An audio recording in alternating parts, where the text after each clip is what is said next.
श्री स्वामी समर्थ मित्रांनो, आज आपण नित्य स्वामी सेवा दर्शन याच्यामधले भाग नंबर 136 याच्यातली एक कथा बघणार आहोत. बघा, स्वामी महाराज, आपल्याला वाटतं आपण महाराजासाठी नैवेद्य करतो. महाराजांना आपली इच्छा असते की महाराजांना नैवेद्य दाखवायचा, पण महाराजापर्यंत आपला नैवेद्य पोचतो का, ह्या कथेच्या मार्फत तुम्हाला थोडक्यामध्ये सांगण्याचा प्रयत्न करतो. एक अत्यंत गरीब ब्राह्मणबाई होती. ती स्वामी समर्थाची निस्सीम भक्त होती. तिच्या मनात खूप वेळेला यायचं की स्वामींची पूजा करावी आणि त्यांना नैवेद्य अर्पण करावा. मनातले विचार मात्र तिला प्रत्यक्षात आणता येत नव्हते, कारण बाई निर्धन असल्यामुळे स्वामीपर्यंत पोहोचणे तिला कठीण झाले होते. भोवतालीचे लोक तिला दाद लागू देत नव्हते, स्वामीच्या जवळ येऊ देत नसत. त्यामुळे ती लांब बसून स्वामीचे चिंतन करायची आणि लांबूनच दर्शन घ्यायची. आपण गरीब आहोत म्हणून आपल्याला कुणी वाली नाही, अशी तिची भावना झाली होती. मनातल्या मनात स्वामींची पूजा करायची आणि कल्पनेतच स्वामींना नैवेद्य भरवायचा, हे तिचे प्रत्येक दिवस चालले होते. एक दिवस काय झाले तर मोलमजुरी करून तिला 2 पैसे मिळाले. तिला खूप आनंद झाला की आपण आज स्वामींसाठी खराखुरा नैवेद्य करू शकू. म्हणून तिने नैवेद्य केला.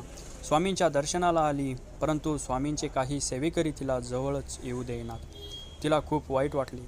ती मनातल्या मनात स्वामींचा धावा करू लागली की स्वामी, मी तुमच्यासाठी नैवेद्य करून आणला आहे, त्याचा स्वीकार करा ना. तुमचे सेवेकरी मला तुमच्याजवळ येऊ देत नाहीत. तुम्ही नैवेद्य ग्रहण करावा अशी माझी आर्तकतेची इच्छा आहे.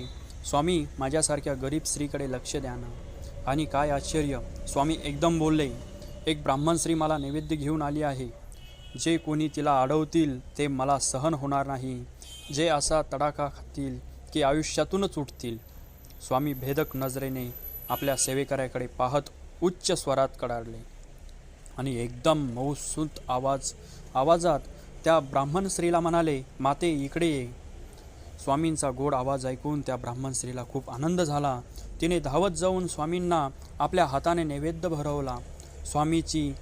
स्वामींनी अंतर्ज्ञानाने तिची व्यथा जाणली होती. स्वामींच्या पाया पडत बाईने स्वामींना विनंती केली की स्वामी, तुमचे नित्य दर्शन घडावे, चरण स्पर्श करायला मिळावे. स्वामींनी त्या ब्राह्मण स्त्रीकडे पाहत म्हणाले, माते, गेली काही जन्म तू माझी भक्त आहेस. ह्या जन्मी तुला इतपर कोणी अडवणार नाही.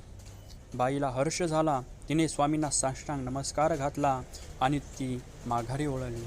बघा, आपण जर का आपल्या मनातून इच्छेने जर का स्वामीला काही आणलंय तर स्वामी त्याची निश्चितच काळजी घेतात. आपण बघतो, स्वामी महाराजांच्या फोटोवरती एक वाक्य असतं, भिवू नकोस, मी तुझ्या पाठीशी आहे. माझ्या परमप्रिय स्वामी भक्तांनो, परमेश्वरावर आपली श्रद्धा दृढ असावी. तोच आपला कर्ता